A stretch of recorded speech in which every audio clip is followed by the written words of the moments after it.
Hey guys, hope I got this camera angle at an angle here that you can see.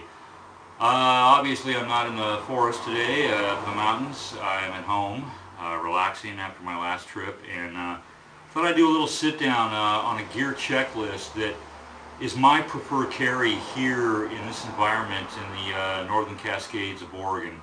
What I feel that if you're going to go solo, you should carry in this kind of an environment in the big mountains and Doug fir forests that we have here. So why don't we go ahead and get to it here. Prefer carry. Now the setup that you see here in front of you, and like I said, I hope that you can see what I have here. Okay, this is set up for a hammock camping scenario. If you're going to go solo, what you should be carrying here.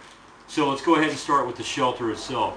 The shelter, the main part of the shelter you see right here. This is the tarp that I have everything laid down on. It's a simple 8x10 camouflage tarp, low profile, good waterproofing. You could go something more expensive and more lightweight. I don't see the point. This does just fine, and it's got all the grommets so for my tie points on all corners as well as on the sides. Okay, that's my shelter. Now, hammock. The hammock that I carry is super lightweight. It's a tree hugger hammock. The whole thing stuffs into its own pocket. It basically weighs nothing. Doesn't take up much room in my pack. Great hammock. There are better hammocks out there, like Hennessy hammocks and stuff like that, but for the price and for what this does, is a nylon hammock. This is a great hammock. I get full coverage. The whole thing wraps around me like a burrito when I'm in it. Great hammock. Okay, mosquito netting. In this environment, especially this time of year when the bugs are heavy, this is one of your best friends. If you're going to hammock camp, you better be carrying this. Now, what do I tie my hammock up with? What do I use for attachments to the trees? 550 paracord. Now this technique right here works, I found the best in the jungle or any environment that you're going to actually do some hammock camping. It doesn't matter where you are as long as you got trees and something obviously to attach it to. What I've done here is I've taken 4 lengths of 550 paracord. I have 2 of them here. One of these, okay, is 4 lengths of 550 paracord, approximately 12 feet long, and I have tied simple overhand knots, approximately a foot, give or take, it really doesn't matter, all the way down, 2 loops at the end. And what I will do with this is what's called girth hitch around a tree. You want to try to find the trees that are, not huge giant Doug firs, but get something smaller. Even the small Doug firs up here will work. Where they tend to be farther apart, you're going to get a better, I guess you would call it hang off of a tree if you do that. I girth hitch it around a tree. Girth hitch is just like that right there. That's what I'm talking about. Now, once I pull that around the tree and I pull it tight, what the knots will serve as, using 2 carabiners on both of these, okay, one connected to each tree, I get the perfect tightness for my hammock. And what I mean by that is when you set your hammock, you want to get it pretty much as tight as possible. Once you load it with your body, you don't want to be trying to sleep in the form of the letter U all night. Really uncomfortable.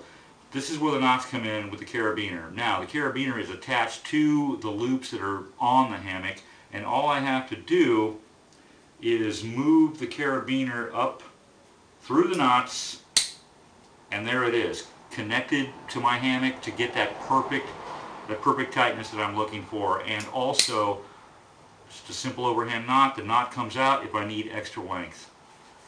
And this is something that I'll be giving more videos on my next trip up the Salmon River, which is the next leg of my journey in the Salmon Huckleberry Wilderness. So, 2 of those.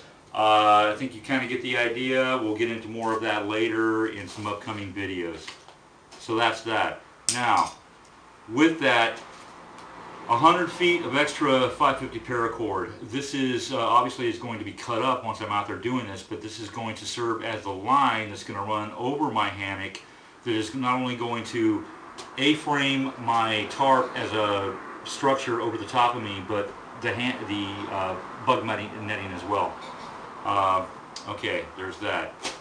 Plus, now if I'm staking the tarp to the ground in an A-frame, now I could go and tie off to smaller trees, bushes, whatever the case may be, using the 550 paracord on the grommets for my anchor. If I'm going to the ground, I simply, and it's worth it to me, to carry my tent stakes. These tent stakes will make sure if I'm going to go to the ground that I can get a good strong anchor. Okay, that's basically the structure. Now, moving on. Cutting implements and knives. What to carry, what I carry anyway. I like to carry two knives. One is my big knife. In an environment like this, and I would really carry this in any environment, it really wouldn't matter to me. I like to carry two knives. I like one big knife. This is a SOG. Love their knives. This knife is going to do what I need to do as far as skinning out game, to larger game obviously, to putting a spearhead on a spear, or using paracord to actually make this my spearhead on a spear if it came down to it. You want a good knife. You want a really good knife that's going to do the job for you, that's not going to fail. You know, guys, don't go for a cheaper knife if you can. You know, if you can't and you can't afford a better knife, then by all means it's better to have a nice sized knife rather than no knife at all. You could even go with some kitchen knives out there that actually have really strong blades for a reason. They're made to cut through meat all day. That might be a good option if you want to go on the cheaper side.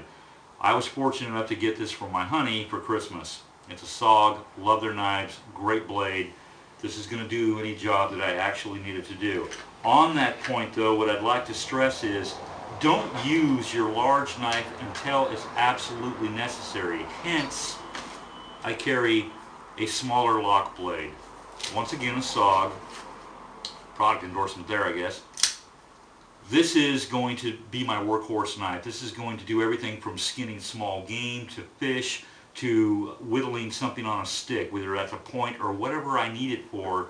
This is my go-to knife. This is what I'm going to be using for most of my jobs where I actually need to use a knife without having to go to my larger blade. Don't use your larger blade. Keep the edge on it until it's absolutely necessary to use it. Cutting implements again. A hatchet. Now, depending on what kind of environment you're in, a hatchet, it may not always be necessary. Here in the Pacific Northwest, I highly recommend carrying a good hatchet. This happens to be a Gerber. It's a fantastic hatchet, really good quality. I like the carbon handle on it because it's a little bit lighter than carrying obviously a wood handle or metal handled hatchet. Great blade. Go for quality once again when you go for a hatchet. And the reason I say that, I went for a lesser quality knockoff years ago, and after so much use, I was up in Canada chopping through a crap load of wood when I literally busted the head off of the hatchet. It came flying off. And that's kind of a scary experience when that happens. So I highly recommend buying some quality when it comes to hatchets as well. What I like about Gerber, I believe that their axe heads are still made by Fiskars of Finland, and they're a legendary axe maker. So good quality. I have put this hatchet through major abuse over the past few years. It's still great, and I have not had to sharpen it once until now. I'm actually going to have to put a little bit more of an edge on it, but I can still use it just the way it is, and it's going to do the job. What I like about this type of hatchet, and why it's worth its weight in gold in this kind of environment, and I believe that you should carry this, not only because you should carry a hatchet up here, this is all conifer forest here, it's just a good idea, but, ta-da, they put a nice handy little saw blade in the butt. Surgical steel saw blade, this thing is sharp as hell, and I have personally used this where I can cut through 3-inch saplings and small branches all day. It makes easy work of them. Handy little tool to have. Could I go with just a saw blade without the hatchet here and make it work? Yeah, sure. I'm sure I could. But the hatchet is just worth the extra weight to carry this. This is an all-around tool in this kind of environment that if you're going to go solo out here, I think you should have.